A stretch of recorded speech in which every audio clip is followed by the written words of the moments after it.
Una buona giornata, buona domenica, prima edizione di Antena 3, eccoci di nuovo insieme in diretta da studio per questa ora e mezza di aggiornamenti naturalmente sugli ultimi fatti di cronaca del nostro territorio, ma anche approfondimenti su temi quali la politica e poi l'alternanza scuola-lavoro per i ragazzi di cui parleremo nella seconda parte di questa diretta.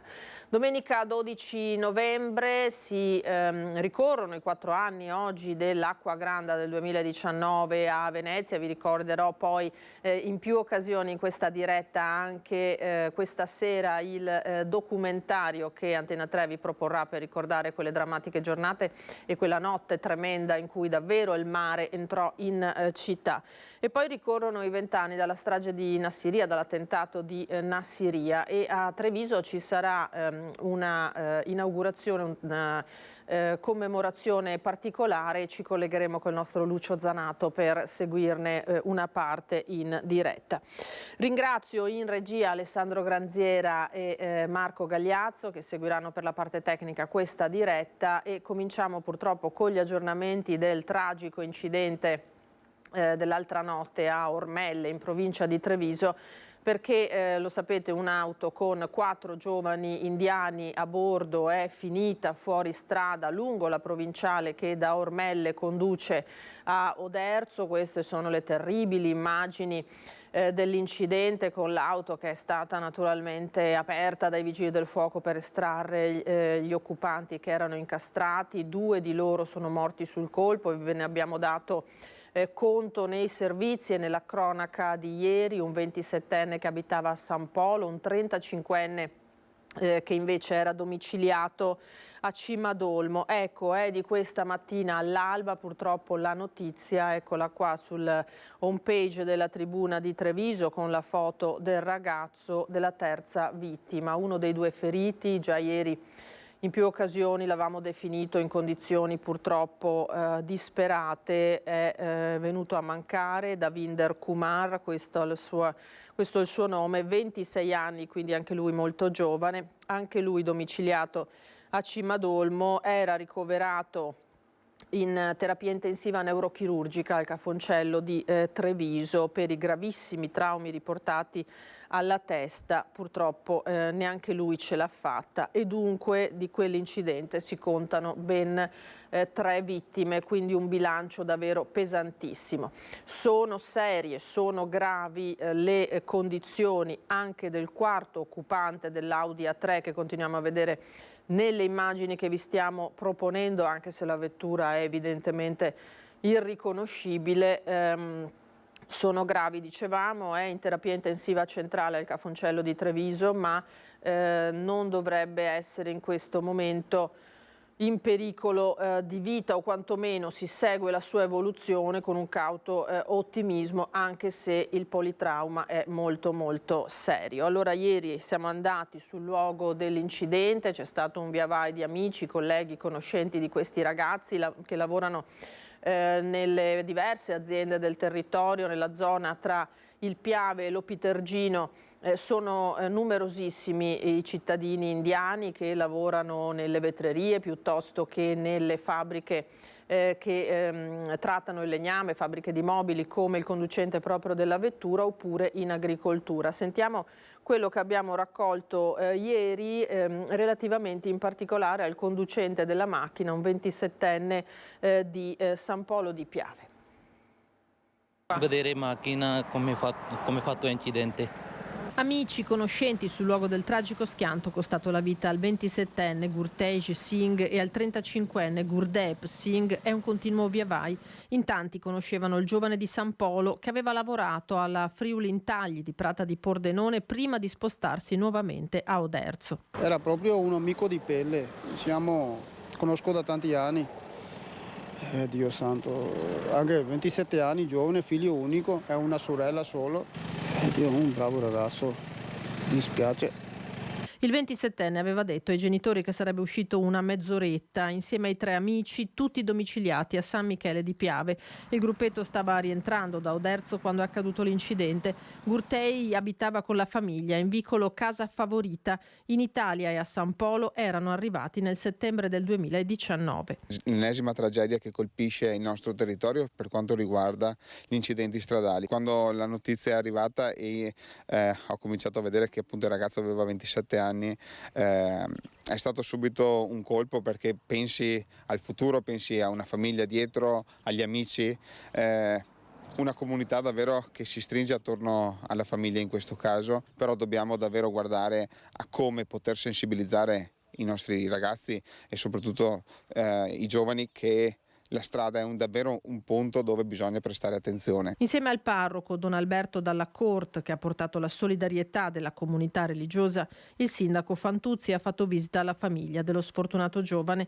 All'esterno del condominio tanti colleghi e amici del 27enne che hanno voluto manifestare la loro vicinanza ai genitori. Siamo qua per aiutare la famiglia, allora siamo qui per dare una mano. Per il momento sono così, perché conoscevo già da un tempo, ha lavorato anche con me 2 o 3 mesi in fabbrica. Mi dispiace che avevo un bel ragazzo, 27 anni, giovane, non era neanche sposato ancora. Non lo so, mi dispiace per famiglia, per lui, per tutto.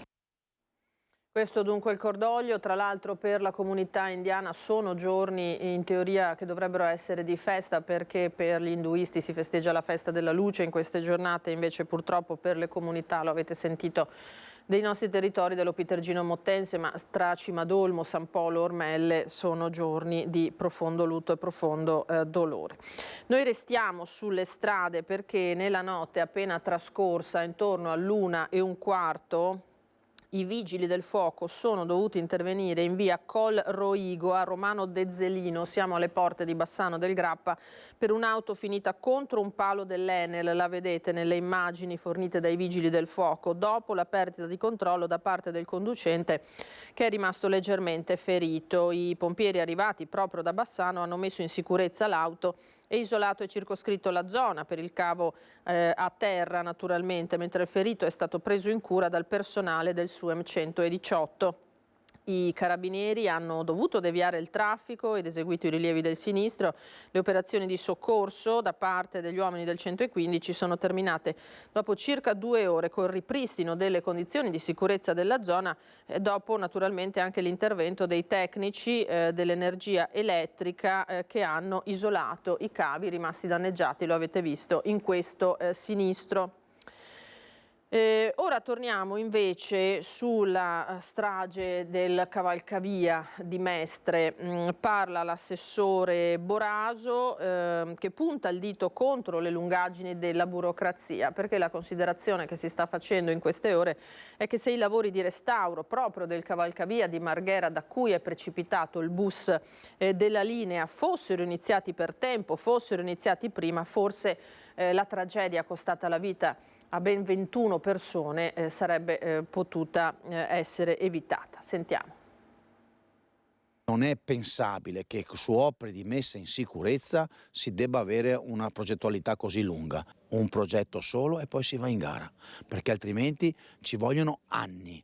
Altrimenti ci vuole un commissario. È un tema, è normale aspettarci ogni volta per una cosa un commissario. Una procedura più snella per mettere in cantiere i lavori urgenti di restauro, campanili, ponti, cavalcavia pericolanti. La proposta, da estendere a livello nazionale, parte dal Comune di Venezia, dall'assessore alla mobilità Renato Boraso, dopo la strage della rampa Rizzardi. I primi interventi di restauro di quel cavalcavia furono decisi dalla Giunta Comunale di Venezia nel 2018 e in questi giorni la Procura starebbe appurando cosa sia successo in questi 5 anni. La risposta di Boraso è l'attraversamento di un percorso a ostacoli di procedure e burocrazia, solo al termine del quale erano recentemente e finalmente iniziati i lavori. Siamo partiti dal monitoraggio, da mettere i primi fondi nel 2018, a effettuare il primo studio di fattibilità tecnico-economica acquisito in giunta, e poi devi fare il definitivo, e poi devi tornare in giunta, e poi devi fare un esecutivo, poi vai in gara, chi vince deve attendere almeno 30 giorni perché poi le seconde imprese possono farti anche ricorso.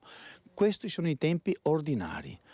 Io penso, lo dico con tutta onestà, non voglio offendere nessuno, ma se avesse seguito i tempi ordinari il Ponte Morandi oggi sarebbe solo le fondazioni. Secondo Boraso non è possibile che solo la nomina di un commissario straordinario, anche a volte per compiti che dovrebbero essere ordinari, possa sbloccare e accelerare le procedure necessarie per interventi urgenti. Continuerò a scrivere ai senatori, continuerò a scrivere ai deputati, perché forse questa esperienza, questa vicenda tragica, purtroppo di una tragedia immensa, ci insegna anche che sui temi della sicurezza o arriva un commissario, che non è la cosa normale, oppure diamoci un'indicazione, un progetto e si va in gara. Ancora la cronaca, ma leggiamo un'ANSA che arriva dal Veronese perché c'è stato un dramma sfiorato stamattina poco dopo le 9. Siamo nei giardini di Piazza Bra, quindi nel centralissimo centro storico davvero di Verona. Un grosso ramo di uno degli alberi è improvvisamente caduto al suolo sopra una panchina, pensate, ferendo lievemente un uomo di 30 anni che è stato trasportato al Polo Confortini di Borgo Trento per un sospetto trauma cranico. Cadendo il ramo ha danneggiato anche un lampione della pubblica illuminazione. Sul posto sono intervenuti gli agenti della polizia locale presenti per la cerimonia di commemorazione dei caduti di Nassiriya a cui accennavamo poco fa, e i vigili del fuoco che hanno deciso di abbattere il grosso albero che ha ceduto così improvvisamente. Sono in corso naturalmente anche gli accertamenti da parte dell'azienda municipalizzata che si occupa della cura del verde pubblico. L'area è preclusa al pubblico, oggi appunto particolarmente numeroso per la concomitanza, lo potete immaginare, anche con fiera a cavalli, quindi in una Verona molto affollata. La caduta di questo ramo insomma, ha creato non poco scompiglio e naturalmente anche il ferimento di quest'uomo.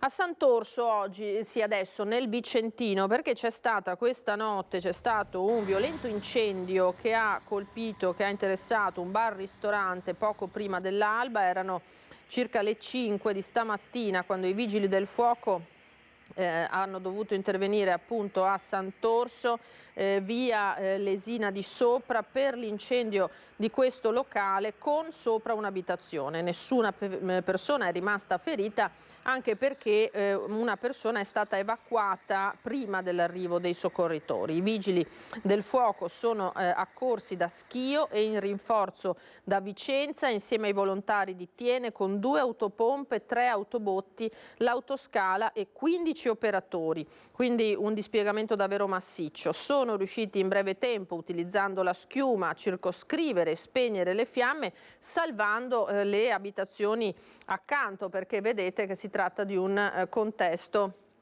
molto urbanizzato. Bruciato il ristorante e l'abitazione soprastante, danneggiata un'auto.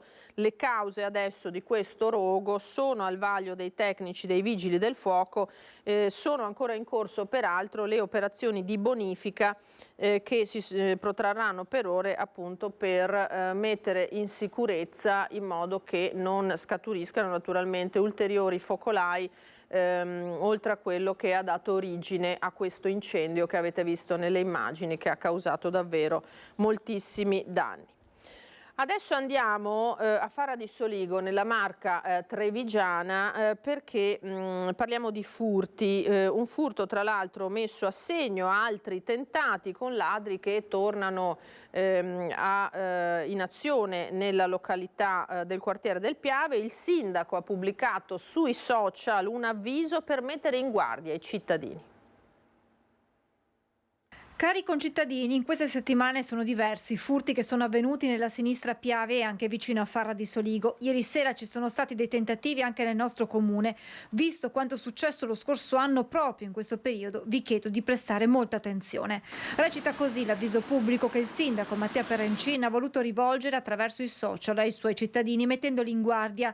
Dopo i colpi delle scorse settimane tra Moriago e Valdobbiadene, ieri sera i ladri sono arrivati anche a Farra. Ci sono stati diversi tentativi e da quello che mi è stato detto uno è andato a buon fine purtroppo, nel senso che sono riusciti ad entrare in casa portando via qualche centinaio di euro, ma facendo anche ovviamente il disastro poi all'interno della casa. Ci sono stati degli altri tentativi, però fortunatamente non sono andati a buon fine, perché o sono stati scoperti dai proprietari o sono stati disturbati.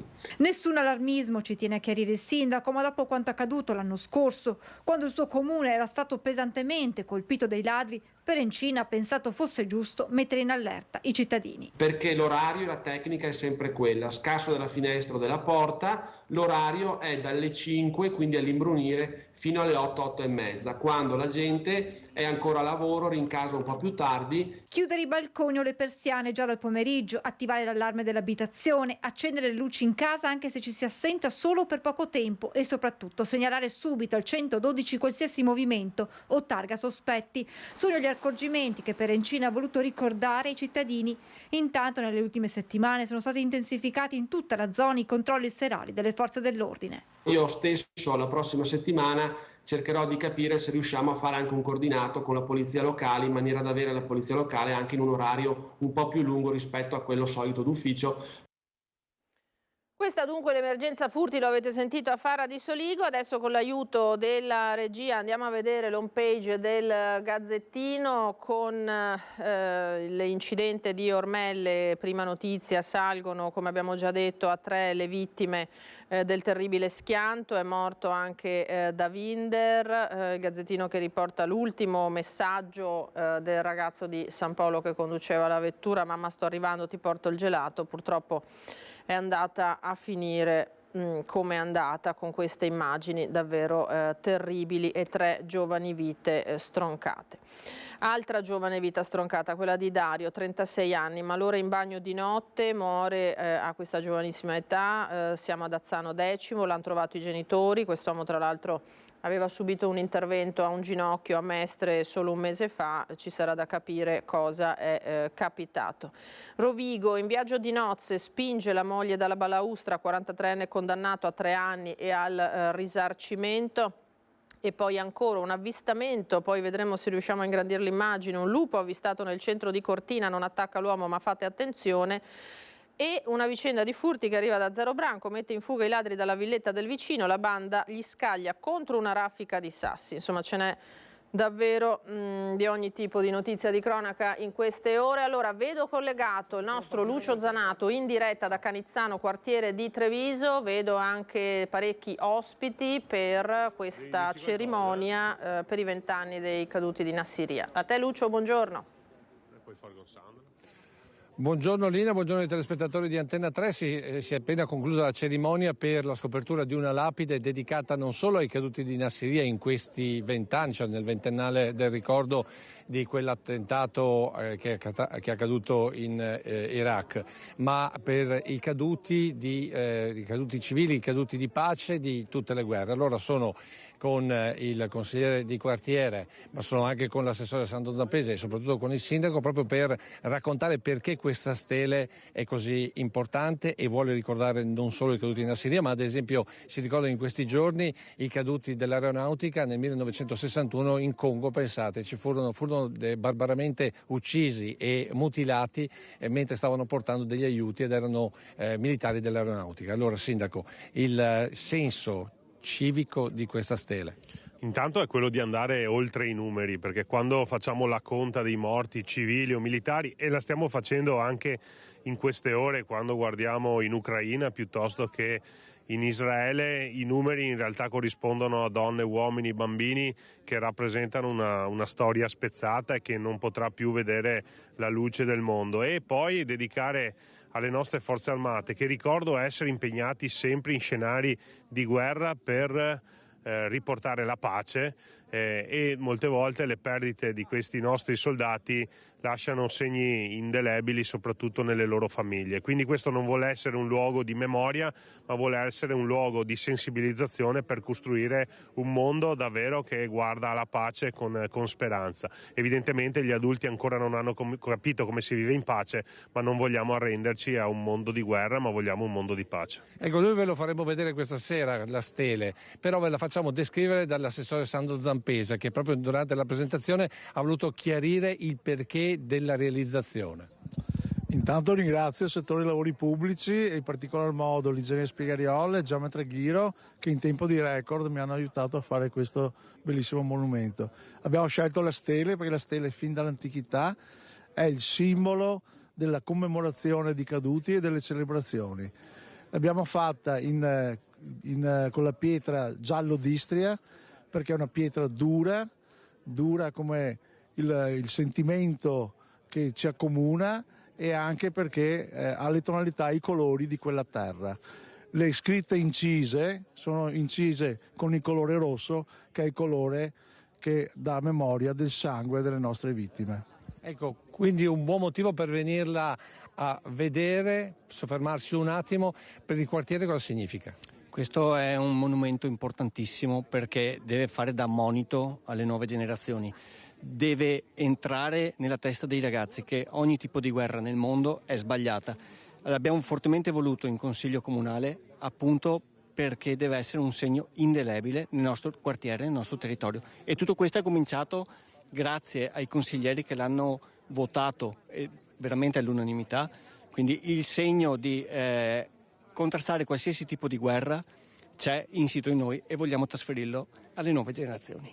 Sindaco, per concludere, un monumento voluto all'unanimità da tutta la comunità, segno che a volte, anzi soprattutto in alcuni concetti, per alcuni temi, non si guarda più alla politica ma si guarda al bene delle comunità. Sì, assolutamente, possiamo partire da punti di vista diversi nei ragionamenti, ma l'obiettivo deve essere sempre comune, quello di lavorare per il bene della nostra comunità. Noi siamo dei servitori dei cittadini e a loro va rivolto tutto il nostro impegno, che deve essere quotidiano, dai piccoli ai grandi gesti, dalle piccole a grandi opere, e questa è una grande opera perché ha un valore davvero rivolto al futuro molto molto importante, che guarda alle future generazioni con speranza. Diciamo che è anche un segnale a Roma perché voi riuscite ad andare d'accordo al di là degli schieramenti politici, cosa che non capita naturalmente per i grandi temi, cosa che invece non capita troppo spesso in Parlamento. Sì, non che non manchino le litigate anche qui a Treviso, perché giustamente l'opposizione fa l'opposizione e la maggioranza fa la maggioranza, però è altrettanto vero che negli anni e nei mandati si sono succeduti dei sindaci che hanno guardato sempre al bene della comunità e hanno trovato delle opposizioni assolutamente responsabili, fermo restando che ognuno è giusto abbia la propria posizione perché rappresenta una fetta di cittadinanza, ma io sono il sindaco di tutti, di coloro che mi hanno votato e anche di coloro che non mi hanno votato. Allora, visto che ci siamo, e poi lasciamo questo spunto anche perché abbiamo il segretario provinciale ma anche il parlamentare Dimitri Coin in studio, questa idea del premierato del Premier Meloni, come la vede lei? Ma questi sono ragionamenti che lascio ovviamente ai nostri rappresentanti a Roma, che seguono la questione, seguono anche le dinamiche politiche tra un partito e l'altro. Io sono molto concentrato sulle dinamiche territoriali anche nella doppia veste di presidente ANCI oltre che di sindaco di Treviso, e l'appello che faccio anche all'onorevole Coin, che ha sempre dimostrato grande sensibilità nei confronti dei territori, è quella di continuare a sostenere i comuni da un punto di vista finanziario, perché abbiamo necessità di garantire e mantenere i servizi soprattutto essenziali alle nostre comunità, e penso agli anziani, ai bambini e alle persone con disabilità. Poi per il premierato è certamente una svolta importante di cui è giusto ragionare, discutere e confrontarsi, però oggi la mia priorità sono i cittadini e le loro esigenze. Però è tanto vero che da quando sono cambiate le regole per l'elezione del sindaco c'è più stabilità nei comuni rispetto a un tempo col pentapartito. Sì, assolutamente, la stabilità governativa è fondamentale, nel senso che uno deve avere la serenità di poter governare quantomeno un mandato, poi saranno sempre i cittadini a promuovere o bocciare le amministrazioni, che siano comunali o che siano nazionali, e quindi io credo che ognuno di noi deve avere il tempo necessario per poter esprimere il proprio programma e la propria idea di città piuttosto che di paese, e quindi la stabilità è fondamentale. Ricordo che negli ultimi decenni governi stabili non ce ne sono stati, e questo di certo non aiuta a far crescere il nostro paese. Lina, direi che con questo tema ti posso restituire la linea allo studio. Grazie Lucio, ne hai messo di carne al fuoco, grazie Lucio Zanato, grazie agli ospiti, grazie naturalmente per aver ricordato questa giornata, lo hai anticipato tu, saluto e ringrazio, buongiorno Dimitri Coin, eccolo qui, buongiorno a tutti. Parlamentare ma anche segretario provinciale della Lega, ospite nostro in un fine settimana in cui c'è anche parecchio movimento nel territorio per quanto riguarda proprio i partiti, in particolare di centrodestra, che si stanno strutturando, poi parleremo dei congressi di Fratelli d'Italia. Diamo una risposta magari anche al quesito che ha fatto Lucio al sindaco Conte sul premierato, poi andiamo in pubblicità e poi ripartiamo con tanti argomenti. Il tema del premierato è una riforma costituzionale che comunque ha un iter abbastanza complesso, abbastanza lungo, prevede diversi passaggi tra Camera e Senato, ma che ha come obiettivo quello di garantire quello che ha detto poco fa anche il sindaco Conte, cioè la stabilità. L'Italia è un paese che ha difficoltà di relazionarsi a livello internazionale, soprattutto perché cambiamo governo un po' troppo spesso. Nella scorsa legislatura ne abbiamo visti 3, sono là da 6 anni come parlamentare, questo è il 4º governo che vedo, quindi di fatto vuol dire che una necessità di stabilità c'è. Con i numeri che ci sono in questo governo io sono sicuro che si arriverà comunque a fine legislatura, però una riforma che possa prevedere un primo ministro, un presidente del Consiglio, vedremo come poi verrà chiamato, verrà declinata la questione in maniera più precisa, darebbe sicuramente maggior stabilità a tutto il Paese. Diciamo che quella di Meloni ha assomigliato molto a un'elezione diretta del Premier, sì, no? Sì, assolutamente. È stata un po' una prova generale. Assolutamente sì. E poi con la legge elettorale che aveva fatto il Partito Democratico all'epoca, introducendo i collegi uninominali, ha fatto sì che la maggioranza sia davvero una maggioranza molto forte. Senta, approfitto perché si parlava di caduti nelle missioni di pace, i 20 anni di Nassiriya, che cadono in un momento davvero disgraziato per quanto riguarda le crisi internazionali. L'Ucraina ci sembrava già oltre ogni immaginazione, invece quello che è arrivato dal Medio Oriente ha aggiunto dolore al dolore e problematiche che vediamo anche poi riversarsi nei territori. Dall'11 settembre 2001 il mondo è effettivamente cambiato, poi noi abbiamo magari orizzonti temporali di valutazioni che sono molto brevi, però se guardiamo sono passati 20 anni, 22 anni da quell'11 settembre e di cose ne sono successe tantissime. Nassiriya è stato un episodio, un evento drammatico per il nostro paese che stiamo commemorando appunto ora, ma che è sempre figlio di quell'evento e di quell'inizio di destabilizzazione internazionale. E da quello ne sono conseguite tante altre situazioni, pensiamo all'Afghanistan, pensiamo anche al maldestro ritiro apparentemente per l'opinione pubblica delle truppe occidentali della NATO dall'Afghanistan, riconsegnando di fatto quel paese in mano ai talebani. Dopo è arrivata la guerra in Ucraina e come discutevo tempo fa con un caro amico, il timore è che quello sia una fase della guerra. Il Congresso americano ha rifinanziato il debito pubblico al Presidente non più di un mese fa dicendo basta armi all'Ucraina, però poi adesso si è aperto quell'altro fronte su Israele e anche lì di fatto qualcuno resterà col cerino in mano perché probabilmente la concentrazione degli sforzi probabilmente verrà spostata. Però la situazione è davvero delicata e può degenerare, dobbiamo esserne assolutamente consapevoli di questo. Ecco, queste domande le pongo naturalmente anche come membro della Commissione Affari Esteri, ma lo stesso Presidente Mattarella ha detto la guerra in Europa può tornare al di là dell'Ucraina. Non dobbiamo pensare che sia un evento che è così distante purtroppo da noi. Sì, ho letto un comunicato stampa ieri del Presidente Mattarella al quale diceva che non pensava di vedere la guerra in Ucraina, la guerra in Europa, ritornare la guerra nel cuore dell'Europa e poi chiudeva dicendo che una pace non deve essere umiliante per la Russia. Sì, francamente non so chi stia peggio tra l'Ucraina e la Russia in questa fase del conflitto, perché si sta svolgendo interamente sul suolo ucraino e da informazioni che abbiamo le perdite sono importanti su quel fronte. Certamente, certamente. E comunque appunto oggi che ricorre questo anniversario, l'abbiamo sentito prima dire anche dagli ospiti di Lucio Zanato, bisognerebbe cercare di lavorare perché non siano strumenti di risoluzione di conflitti, le guerre naturalmente, ma appare una cosa che davamo per scontata come occidentali, ma che è la cosa più distante in questo momento purtroppo dalla realtà. Le diplomazie hanno ruoli importantissimi. Io presiedo un gruppo di diplomazia parlamentare tra Italia e Serbia e questi hanno il compito, questi gruppi di diplomazia parlamentare che vengono chiamati impropriamente gruppi di amicizia, di creare relazioni tra i parlamenti, perché le diplomazie ufficiali ragionano e lavorano su canali, frequenze che sono diverse rispetto a quelli della rappresentatività popolare e il mantenimento di relazioni tra i parlamenti agevola il dialogo quando le diplomazie ufficiali vanno in crisi. Purtroppo che questi elementi non vengono valutati nel modo corretto. Se penso che quando è scoppiato il conflitto con l'Ucraina si è bloccata anche l'attività di diplomazia parlamentare tra Italia e Russia, secondo me questo è stato un errore. Certamente, ne vediamo. Perché dove non arriva la diplomazia ufficiale arrivano i rapporti tra i parlamentari che sono comunque espressione diretta della volontà del popolo.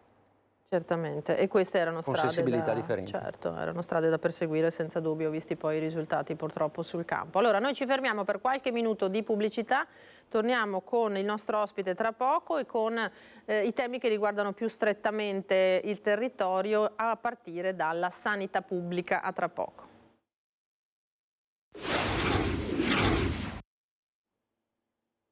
Eccoci di nuovo in diretta, prima edizione di Antena 3 in questa domenica 12 novembre, di nuovo con Dimitri Coin, ben ritrovato, segretario provinciale della Lega di Treviso, parlamentare, tanti temi. Allora io chiederei prima di tutto alla regia di mandare in onda il servizio che il nostro Cristian Arboita ha realizzato con Flavio Tosi, che è naturalmente coordinatore regionale di Forza Italia, ma insomma politico navigato, attacca il presidente Zaia, il presidente del Veneto, sul fronte della sanità, lo fa senza troppi giri di parole, sentiamolo e poi commenteremo. Se fosse un attacco frontale vorrebbe dire che Tosi attacca, ma in realtà le liste d'attesa sono a posto, gli interventi chirurgici programmati vengono fatti per tempo. In realtà non è così, le liste d'attesa stanno esplodendo, gli interventi chirurgici vengono rinviati, quindi la criticità c'è e non bisogna mettere la testa sotto la sabbia a far finta che non ci sia. La fotografia è impietosa e a scattarla è un alleato della maggioranza di governo, sia nazionale che regionale. Un dettaglio che non è un dettaglio e Flavio Tosi, coordinatore regionale dei forzisti, lo sa e come. Anche la citazione non è casuale. Come dice appunto il dottor Mantovan di Agenas, c'è un problema di liste d'attesa che sono fuori controllo, addirittura il Veneto nel monitoraggio su 12 USL ha mandato i dati di solo 3 su 12. Liste d'attesa infinite quindi, e non si dica, fa intendere Tosi, che è un problema generale, così come la carenza di medici. Dipende da quanto sei attrattivo, perché il problema che c'è in Regione Veneto non è così pesante né in Emilia Romagna né in Lombardia, e quindi evidentemente c'è un problema Veneto. Dipende anche dalla contrattazione che si fa come datore di lavoro, perché il datore del lavoro sono le USL, quindi la regione. L'altro fronte è quello delle case di riposo con i nuovi aumenti delle rette. La risposta non può essere quella che ha detto l'assessore Lanzarini: faremo un tavolo istituzionale. Se a gennaio aumentano le rette, il tavolo istituzionale non serve a niente. Occorrono risorse vere, prosegue Tosi, anche superando un tabù, quello dell'addizionale IRPEF regionale. Ci sono varie strade, l'addizionale IRPEF se ne può ragionare, per dire, ha più senso che paghi io, Flavio Tosi, che economicamente sto abbastanza bene, l'addizionale IRPEF piuttosto che far pagare l'aumento della retta a uno che ha un anziano in casa di riposo. Oppure, seconda ipotesi, rivedere il bilancio 2024, ma la questione sembrerebbe più profonda. Il coordinatore azzurro fa nomi e cognomi. La piramide è Luca Zaia, assessore Lanzarin e il dottor Anichiarico, che è scelto da Luca Zaia come direttore generale della sanità. Quando c'era una dirigenza diversa, parlo per esempio di Domenico Mantovan, che oggi ci siamo lasciati scappare come regione, ed è in Agenas, se uno va a parlare col personale sanitario e con la dirigenza, ti dicono una volta c'era qualcuno che sapeva di organizzazione e organizzava. Adesso invece appunto la risposta del sistema è ai direttori generali: voi fate tornare i conti, poi il resto non importa. Invece importa anche la quantità e la qualità dei servizi che erogano. Queste le parole di Flavio Tosi. Allora Coin, più che un commento generico, ha del tutto torto Tosi in quello che dice, secondo lei? Ma io non dico se ha del tutto torto o se ha completamente ragione o parzialmente ragione. Io dico che la riflessione è ancora più ampia. Perché ricordo che nelle more tra l'elezione del 2018, del marzo del 2018, e l'insediamento del governo che è avvenuto il 1° giugno del 2018, si è insediata una commissione speciale che valutava tutti gli atti del governo Gentiloni, che comunque rimaneva in carica fino a che non si insediava un nuovo governo.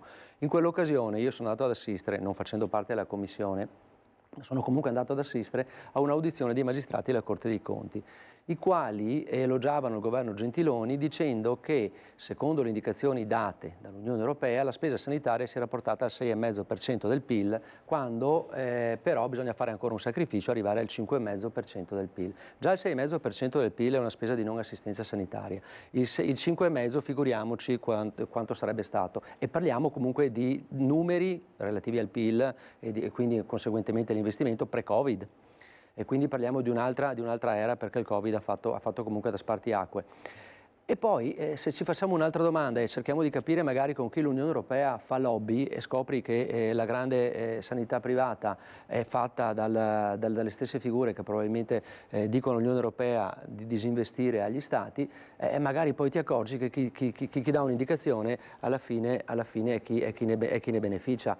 Il problema è un problema di soldi, perché se la possibilità di investimento da parte dello Stato centrale sul mondo sanitario si riduce, è chiaro che anche sulle regioni si riduce, e questo crea spazio per il privato. Noi oggi siamo convinti che la sanità funzioni ancora bene in Veneto e funziona bene rispetto a molte altre regioni, ma siamo anche abituati ad andare a fare delle visite del privato, chi se lo può permettere, o comunque andare nel convenzionato. Quindi le situazioni, io penso davvero invece che sia una situazione generalizzata, perché proprio c'è questa indicazione di andare a diminuire le spese, ma è chiaro che quando tu diminuisci le spese sulla sanità pubblica crei spazio per quella privata, e poi se i medici magari vengono pagati di più sul privato, ecco che magari possono pensare anche di andare a trasferirsi lì, quando poi nel mondo della sanità pubblica oltre a venire pagati meno sono costretti anche a turni massacranti.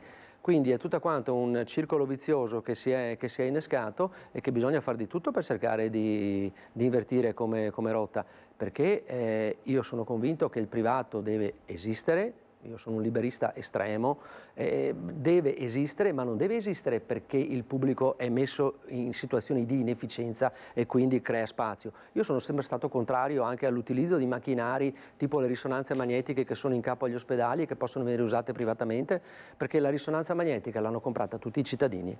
E quando sono esaurite le liste per i cittadini possono essere utilizzate. Però questa qua era una legge nazionale che prevedeva questo. Quindi una rivisitazione un po' di una questione che, adesso dirla così in due parole, è molto... si semplifica, riduttiva, sì. e non è corretto perché è molto complessa. Però è una situazione che va presa in considerazione. Poi Flavio Tosi insomma evidenzia delle situazioni e diciamo che la campagna elettorale sia per le europee che anche poi in previsione per le regionali del prossimo percorso, magari lui può già averla in mente, visto che quando è entrato in Forza Italia è diventato il segretario regionale o commissario regionale di Forza Italia, lui ha dichiarato subito che gli piacerebbe fare il presidente della regione, e tanto più ha aggiunto pubblicamente che se il presidente Zaia non dovesse essere ricandidabile, lui si proporrebbe anche per poterlo fare. Quindi è chiaro che queste considerazioni vengono anche in quell'ottica. La verità è che c'è una situazione che deve essere comunque migliorata. Però in sintesi estrema c'è una responsabilità anche politica regionale sulla situazione della sanità pubblica? Ma le responsabilità alla fine derivano sempre dalle scelte che fai in funzione dei soldi che hai, e qui i soldi, i tagli sono stati importanti, e quindi si cerca sempre di rimettere a posto con quello che hai. Si fa meglio che si può con quello che si ha, questo è il dato reale, e la percezione che hanno i cittadini, soprattutto rispetto alle liste d'attesa, è che siano effettivamente lunghe. Sì, o quantomeno insomma si fa il meglio che si può con quello che si ha rispetto a tempi passati, viene percepito come poco, siamo d'accordo. Allora, lei diceva giustamente, le europee, le regionali, anche Fratelli d'Italia sta lavorando, no, in questo senso, perché proprio da Venezia a oggi partono i congressi provinciali di Fratelli d'Italia, un alleato che è molto cresciuto naturalmente, e che si sta anche strutturando in maniera più solida, diciamo, nel territorio. Allora chiederei alla regia di andare a vedere il servizio in cui abbiamo ascoltato la voce del, anche in questo caso, referente regionale Luca De Carlo, e poi commenteremo anche questo.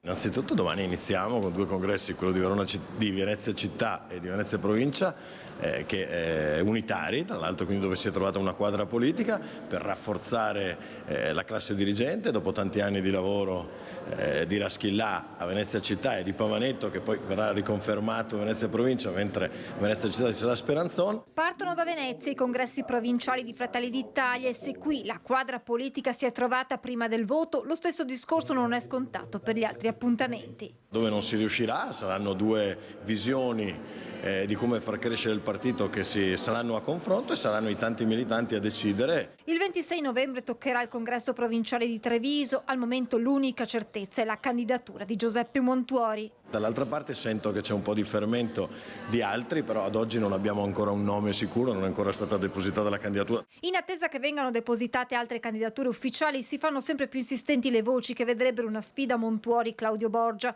Chiunque sarà, si tratterà di un confronto aperto sui contenuti e io vigilerò perché sia così, aggiunge De Carlo, che sottolinea come tutti i congressi siano accomunati dallo stesso spirito. E compattare il partito per le prossime sfide europee, tante comunali e soprattutto le regionali, che per noi sono un banco di prova importante. E a proposito di regionali, nei giorni scorsi era circolato il nome del presidente del Licce, Matteo Zoppas, ma è stato proprio il diretto interessato a smentire una sua possibile candidatura a Palazzo Balbi nel 2025. Sta facendo un lavoro tra l'altro eccellente nel Licce e è riconosciuto in tutto il mondo per la sua proverbiale capacità di rappresentare al massimo l'Italia. Un po' prematuro parlare di candidature, però sicuramente abbiamo una classe dirigente che può rappresentare il futuro di questa regione. Quando sarà ora saremo sicuramente pronti. Il nome di De Carlo si era fatto anche per una candidatura alle regionali.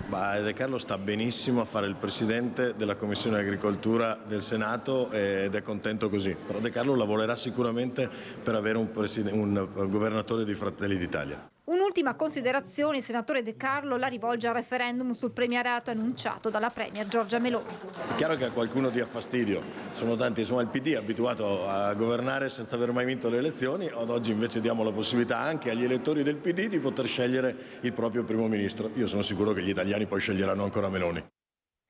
Allora così Luca De Carlo, che è un altro volto che si menziona molto spesso in vista, no, Coin, delle regionali. Poi noi tra l'altro anche magari come giornalisti diamo tanta importanza alle regionali tra 2 anni diciamo, ma le europee sono invece un passaggio fondamentale anche in vista di quell'appuntamento, giusto? Sì, l'importanza che sta alle regionali è perché comunque è l'elezione che comunque incide di più direttamente sul tuo territorio. Le regioni hanno capacità di incassare tasse, hanno possibilità di legiferare e quindi sono un piccolo Parlamento a tutti gli effetti che lavora sul territorio. E perché politicamente ci potrebbe essere il dopo Zaia, che è comunque un punto di domanda enorme, no?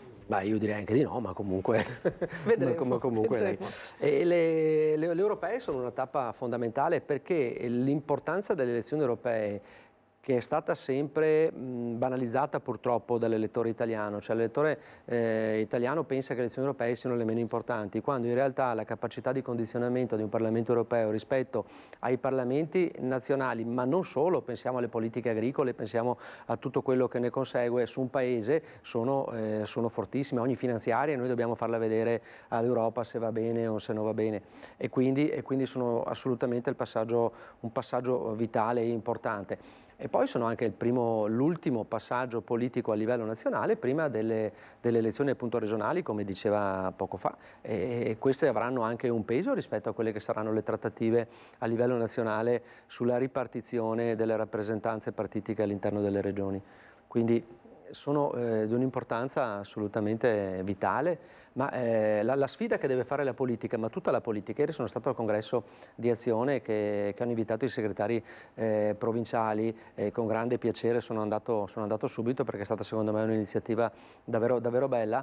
È proprio quella che la politica ha in tutte le sue sfumature, in tutte le sue rappresentanze, con tutte le diversità che hanno i partiti e che ci sono nell'elettorato a cui si rivolgono, devono essere presenti.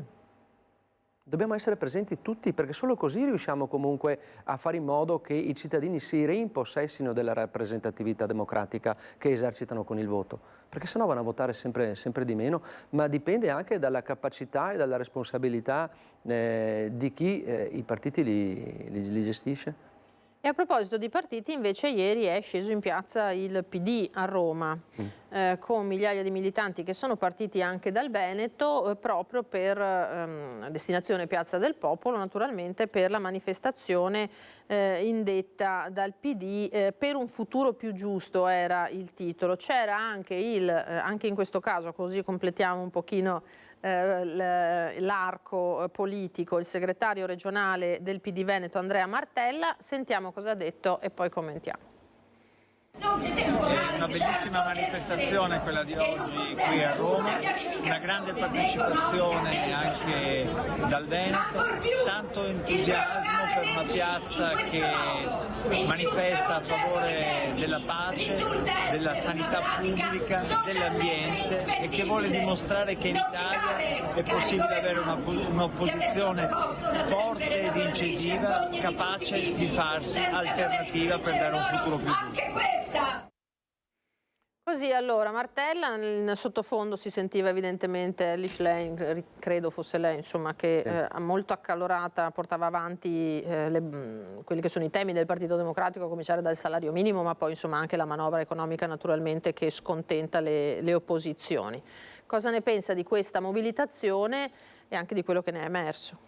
Beh, io penso che comunque tutte le mobilitazioni, purché vengano fatte in modo corretto, pacifico e nel rispetto di tutti, siano da applaudire, perché sono comunque una manifestazione di pensiero, una manifestazione di volontà e un coinvolgimento di persone. E non è facile di questi tempi, vero? In questa fase ce n'è bisogno.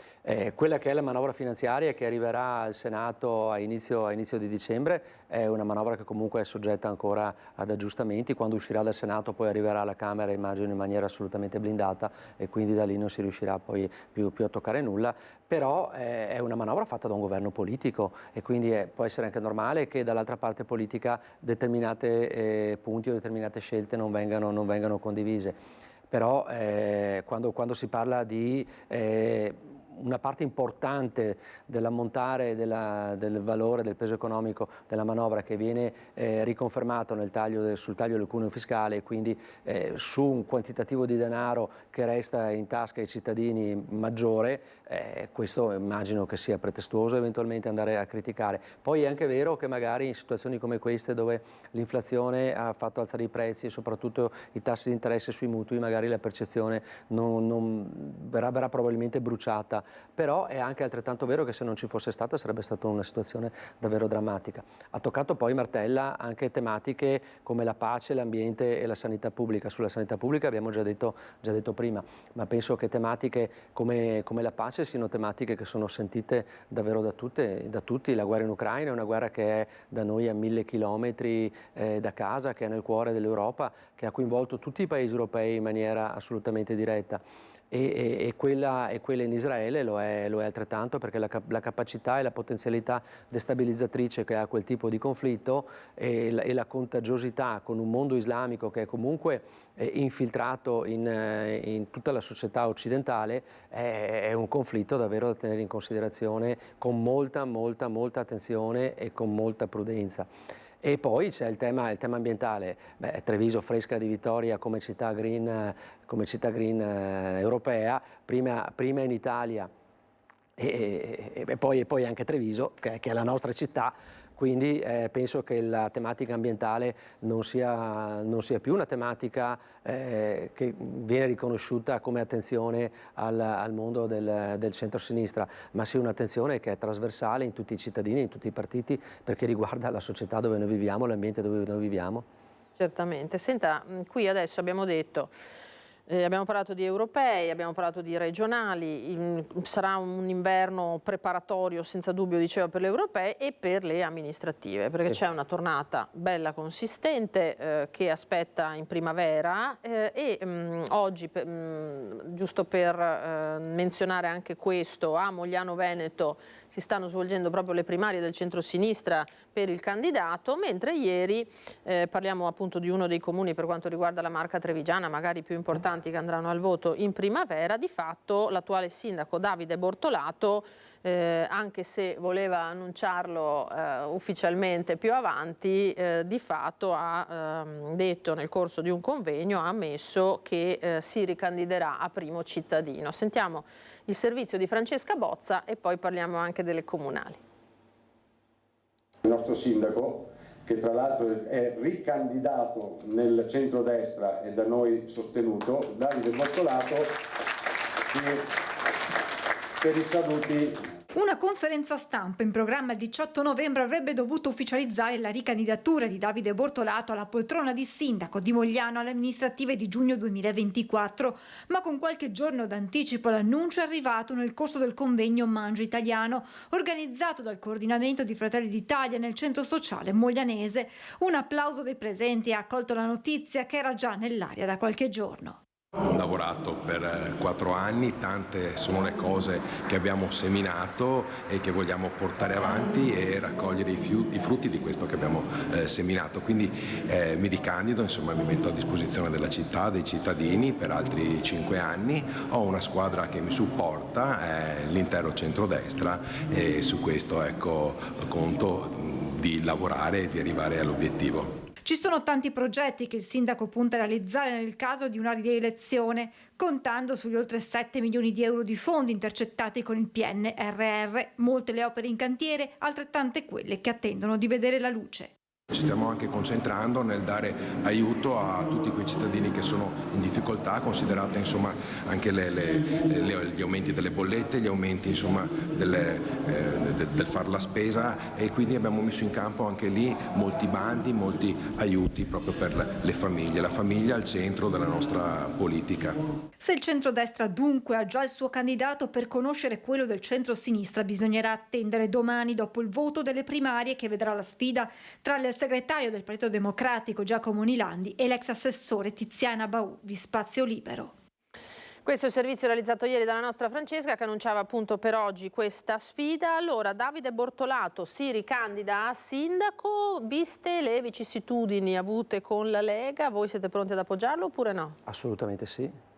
E come mai? È la domanda scontata. Perché erano tensioni che riguardavano un po' l'amministrazione, che riguardavano equilibri tra sezione e amministrazione. È stato fatto un congresso provinciale dove è stato cambiato il segretario provinciale e sono stato rieletto io. I rapporti con Davide Bortolato sono sempre stati ottimali e penso che Davide Bortolato sia l'unica figura che può essere ricandidata oggi a Mogliano per continuare il lavoro che ha fatto, e se i partiti dell'area di centrodestra comunque lo sostengono, e Davide ha la sua civica e quindi riesce a intercettare magari un consenso che va oltre a quello partitico, possa avere delle possibilità serie, reali, vere, concrete per poter andare avanti e rappresentare i cittadini di Mogliano anche per i prossimi 5 anni. Non è una piazza semplice Mogliano, no? No, assolutamente, infatti ho toccato proprio il tema di una civica attorno al sindaco, e magari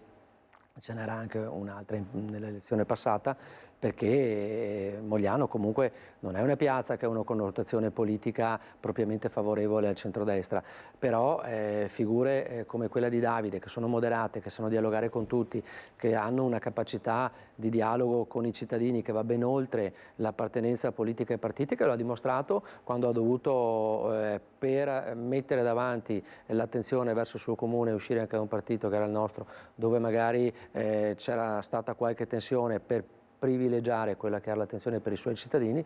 Lo ha fatto scusandosi, ci siamo sentiti, ho un rapporto di amicizia con lui, e ha fatto una scelta coraggiosa che secondo me la gente ha messo davanti i suoi cittadini, ha fatto bene. E quindi sarà premiato secondo lei, al di là che appunto è un sindaco uscente, quindi teoricamente parte un pochino in vantaggio, anche se pure questa regola negli ultimi anni è stata un po' sparigliata, insomma, poi dipende, le comunali hanno sempre... Sì, ma le amministrative poi alla fine dinamiche proprie.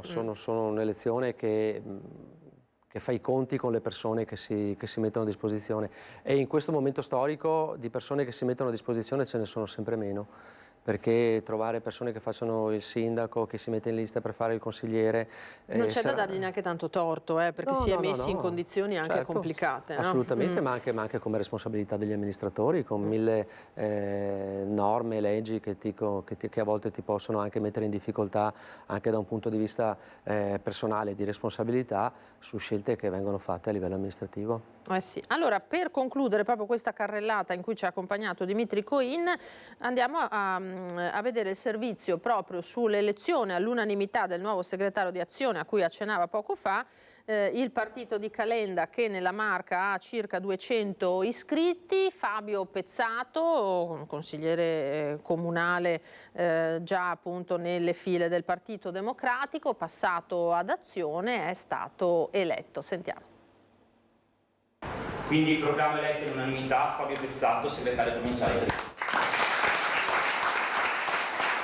Questa è la proclamazione unanime del nuovo segretario trevigiano di Azione, il partito di Caro Calenda. Fabio Pezzato, 53 anni, consulente bancario, è stato uno dei primi iscritti di Azione quando il partito è nato ed è stato uno dei primi a fondare in Italia un gruppo consigliare di Azione. Per 10 anni è stato consigliere ai 300.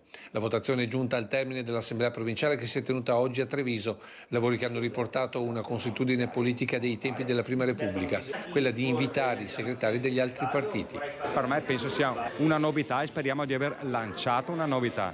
Azione era il partito che si era distinto per essere fuori dagli schemi e io penso che oggi abbiamo lanciato un'idea che penso che qualcun altro riprenderà. Presenti il segretario della Lega Dmitry Coin, quello di Fratelli d'Italia Giuseppe Montuori, il segretario di Forza Italia e sindaco di Conegliano Fabio Chies e il vice segretario del PD Leone Cimetta.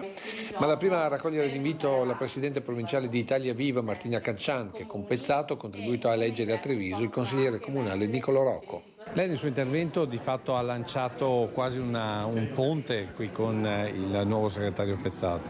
Un ponte con tutti coloro che hanno idee riformiste e che vogliono collaborare per portare avanti le idee appunto riformiste, liberali e popolari all'interno della nostra provincia. Per Pezzato la politica di Azione punta ad una visione concreta di problemi e soluzioni guardando avanti rispetto agli schieramenti politici.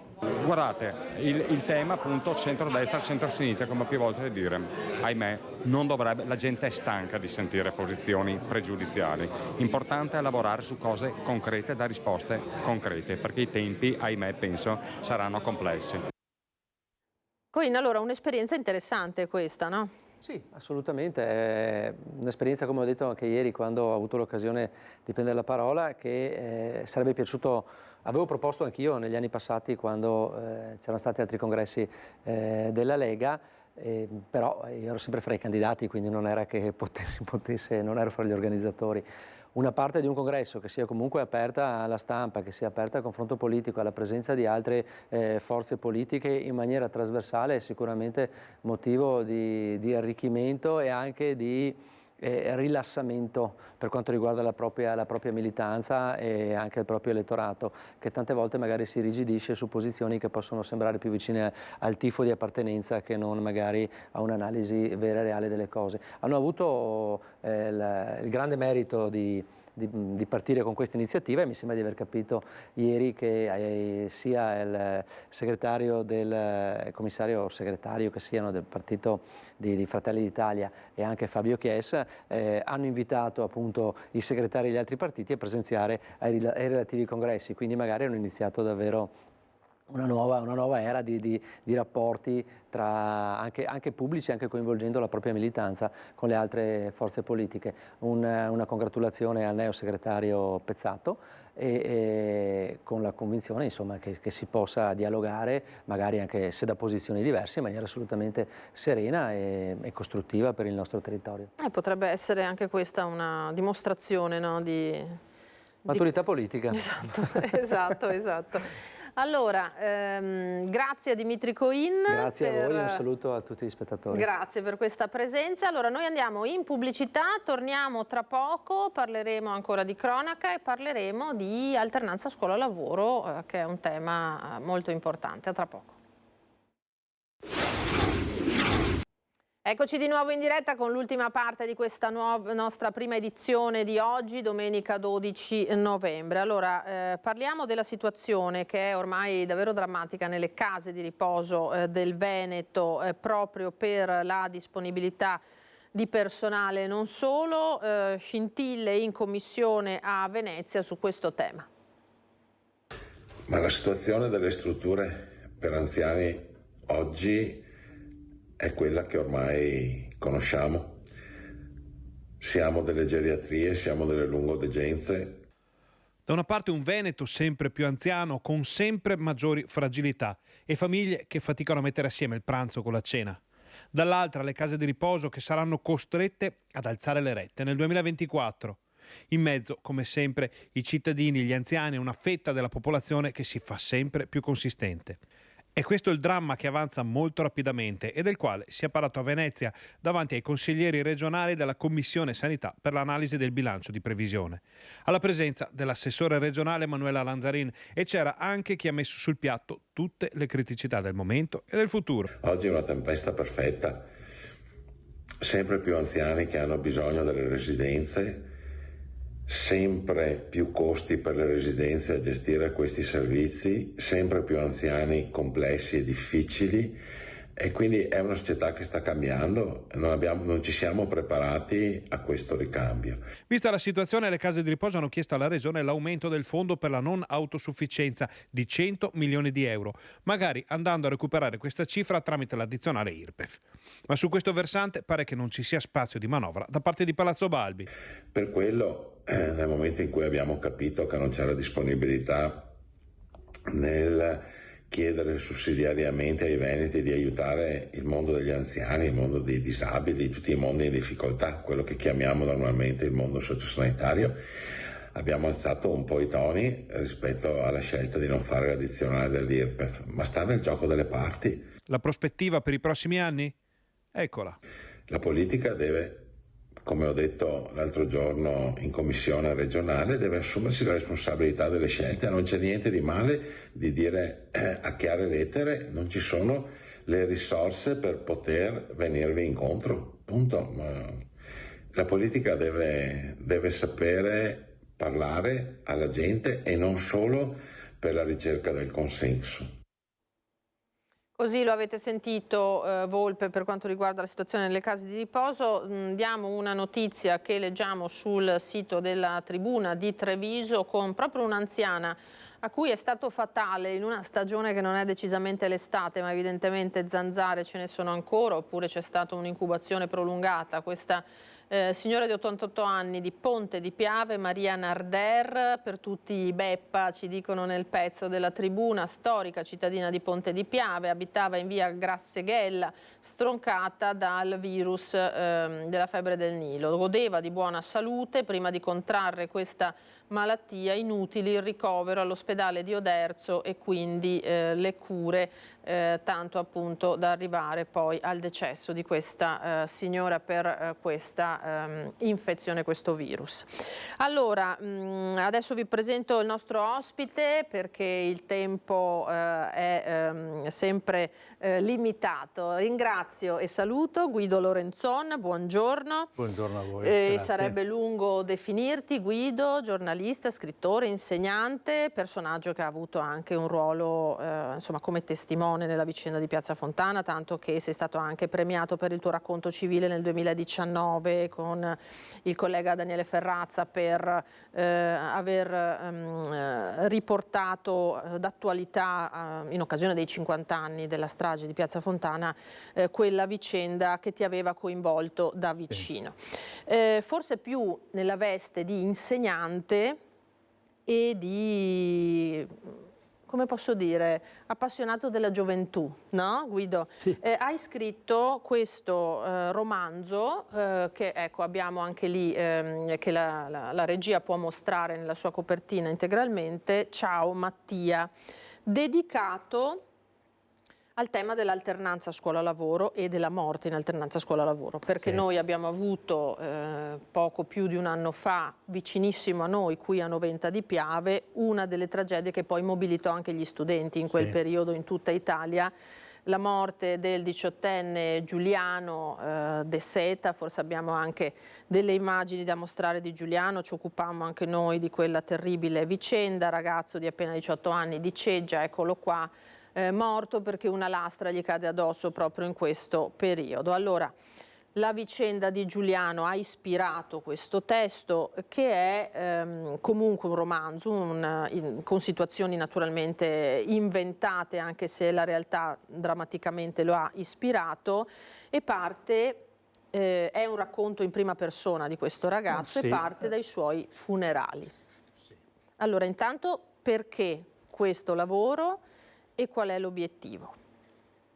Ho deciso di scrivere questo breve testo, questo romanzo, e proprio obbedendo all'emozione che ho avuto, che ha suscitato in me l'episodio che tu hai appena citato.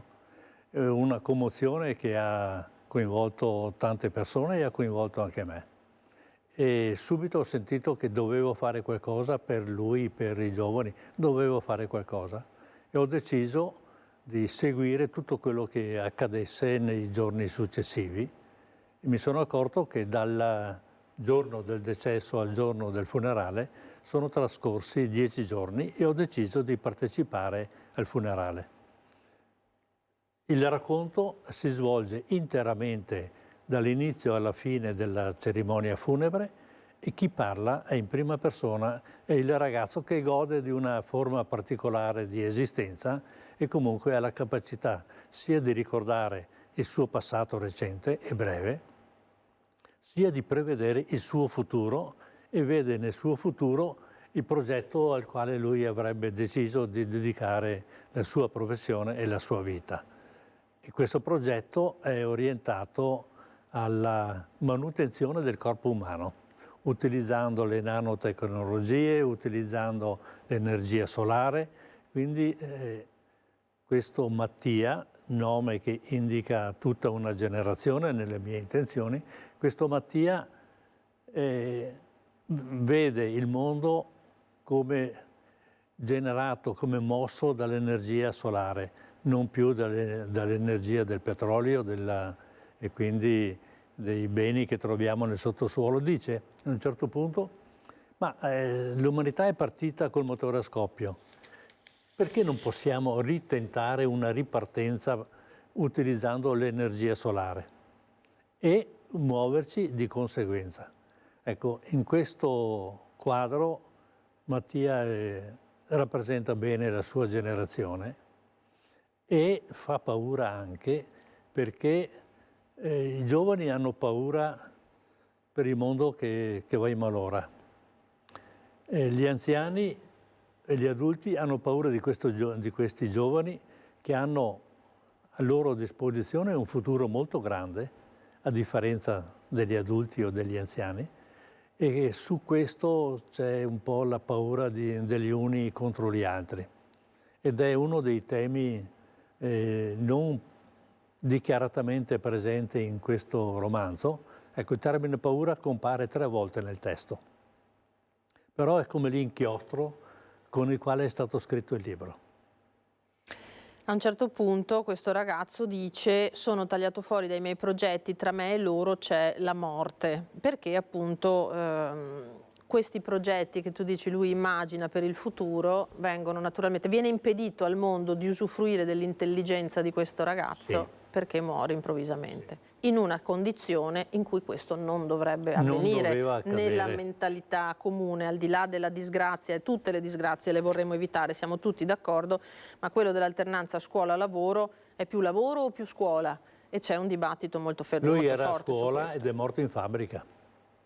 E questa è la contraddizione, se vogliamo anche una chiave per dare competenze, scoprire le competenze dei giovani, però nel caso di Mattia qualcosa non ha funzionato ed è un qualche cosa, lui dice, che si dovrebbe prevedere, perché è successo semplicemente per la forza di gravità.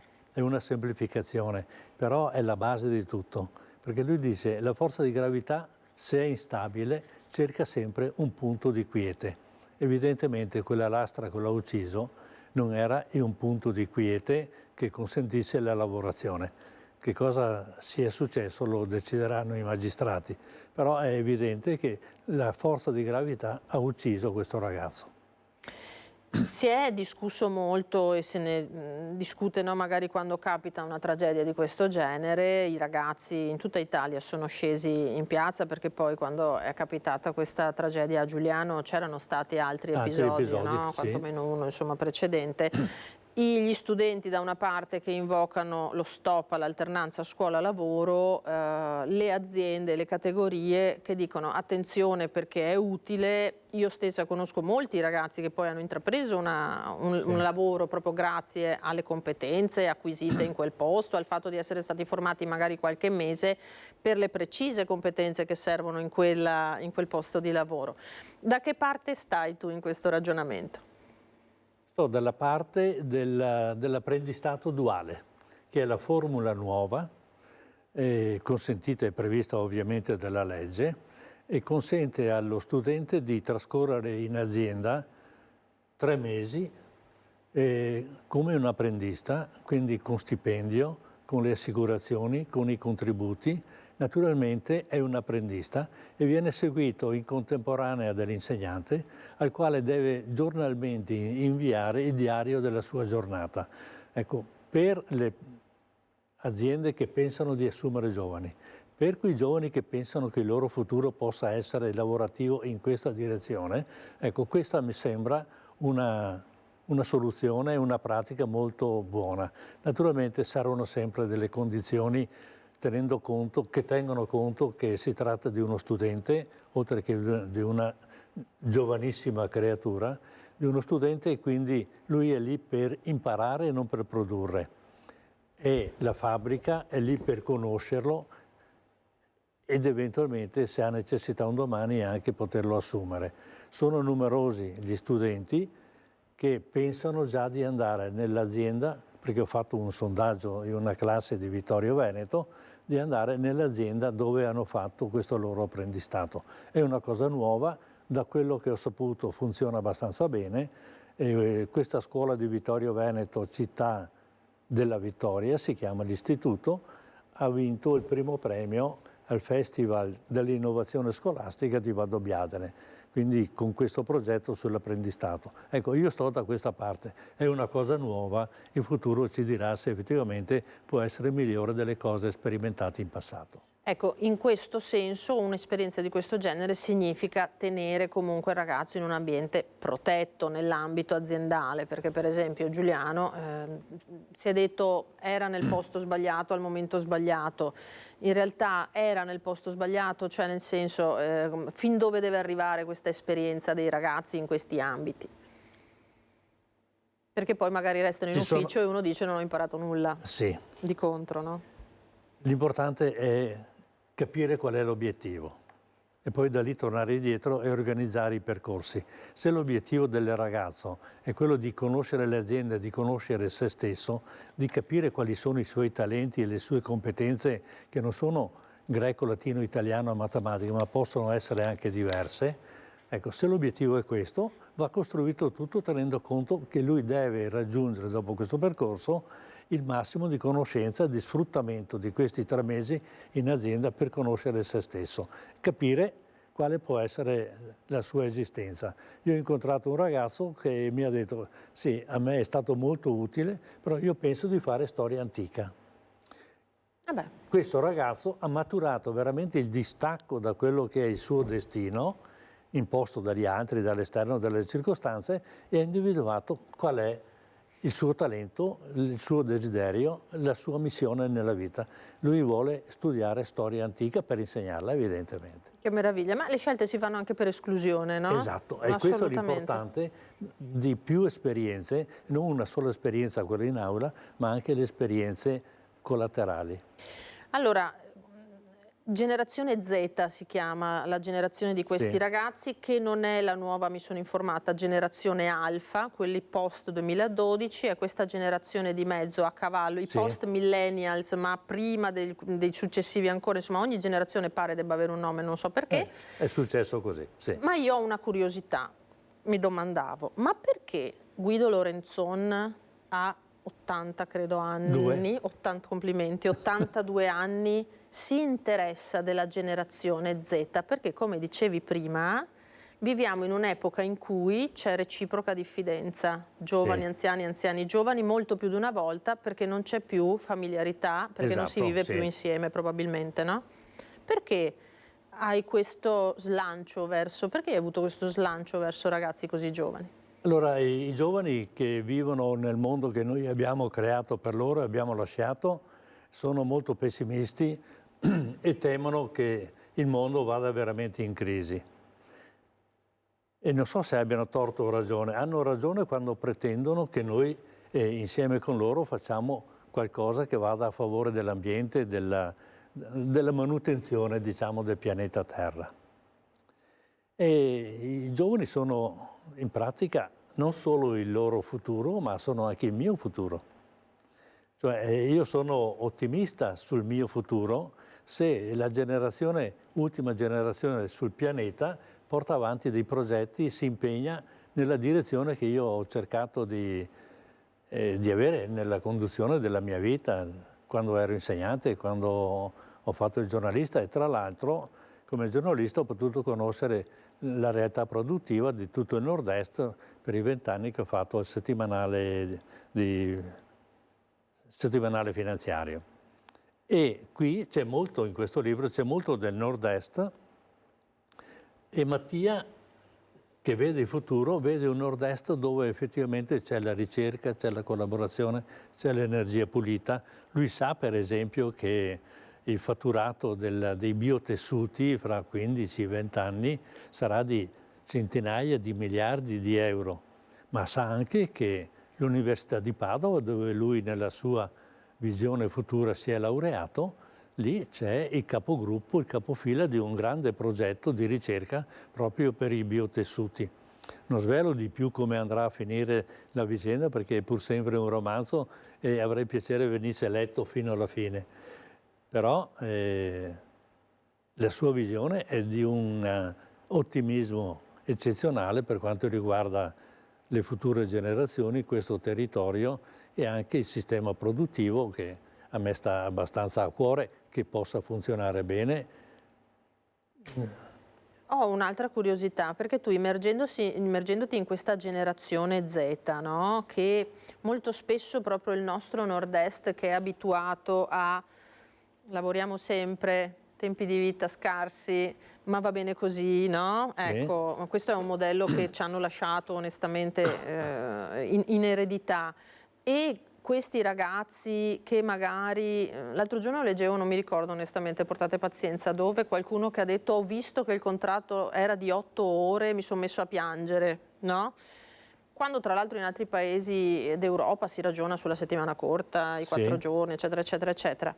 Questi ragazzi che vengono accusati di non avere voglia, quando cercano di proporre il loro modello di vita nuovo, in cui gli sia consentito di lavorare per vivere, non vivere per lavorare, cosa ne pensi? Allora, due cose. Innanzitutto la constatazione della grande emigrazione, della grande dimissione più precisamente. In realtà sono sempre più numerosi i lavoratori con contratto indeterminato, a tempo indeterminato, che danno le dimissioni. Questo significa che privilegiano il vivere al lavorare. Questa è una grande sfida per le aziende che naturalmente, se sono risorse formate su quale hanno anche investito, hanno l'interesse a fare in modo che queste persone non se ne vadano. Questa è una prima osservazione ed è un dato di fatto. Seconda osservazione, loro, secondo me, hanno diritto di mettere la loro vita prima del lavoro. Naturalmente devono tenere conto delle condizioni, perché non sempre ci sono le condizioni perché questo possa essere realizzato. Anche qui si tratta non di maturità, ma si tratta di matematica. Cioè occorre fare la media tra le aspirazioni e le possibilità.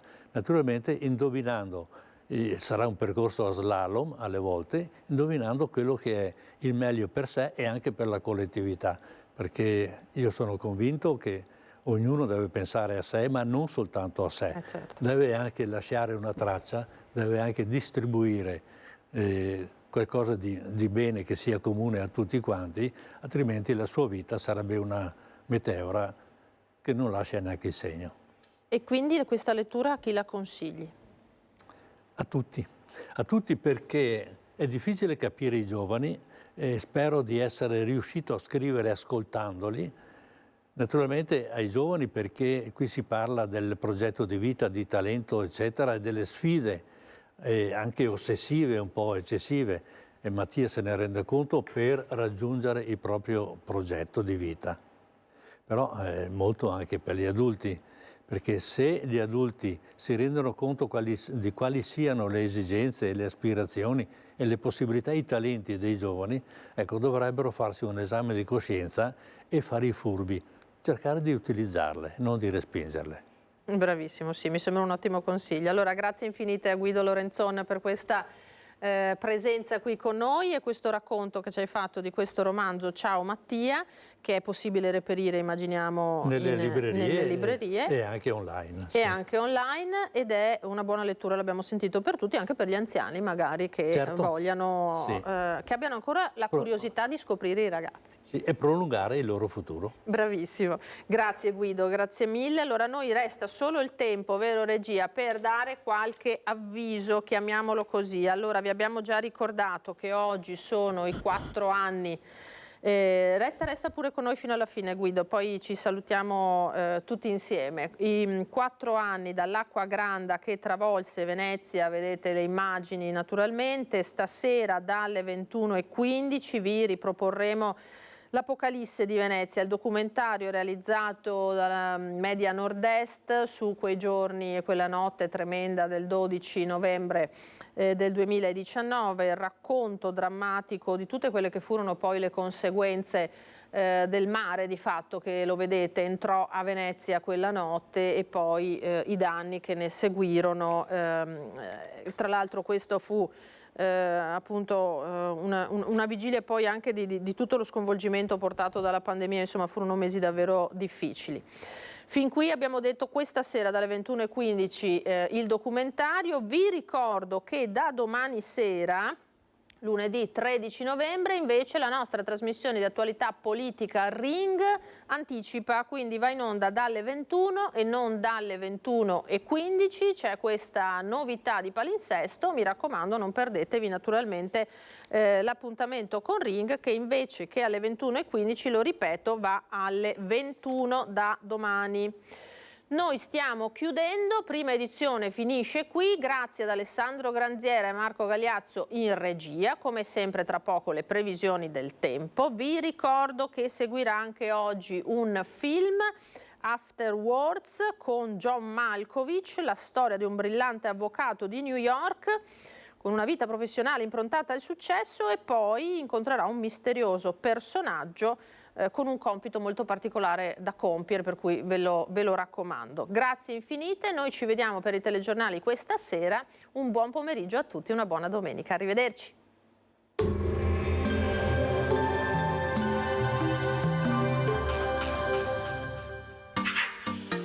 Tremonti, attrezzature e materiale per saldatura professionale a Montebelluna. Benvenuti al Meteo, le previsioni per domenica 12 novembre. Sul Veneto tempo variabili con nubi alternate a spazi di sereno. In montagna possibili precipitazioni con eventuali episodi di nevischio da circa 1000-1300 metri. In pianura generalmente assenti. Temperature minime tra i 2 e i 7 gradi, massime comprese tra i 9 e i 12 gradi. Sul Friuli Venezia Giulia, cielo variabile durante tutto l'arco della giornata, con possibilità di qualche addensamento nuvoloso e qualche nebbia notturna in pianura e nelle valli. Temperature minime tra i 4 e gli 8 gradi, massime dai 12 ai 14 gradi. Sul Trentino Alto Adige cielo per lo più soleggiato con forti venti in quota e localmente anche in valle. In serata e nella notte annuvolamenti irregolari e possibilità di qualche debole precipitazione in montagna sui rilievi più a nord. Temperature minime tra lo 0 e i 2 gradi, massime comprese tra i 6 e gli 11 gradi. Dal meteo di Antenna 3 è tutto. Arrivederci.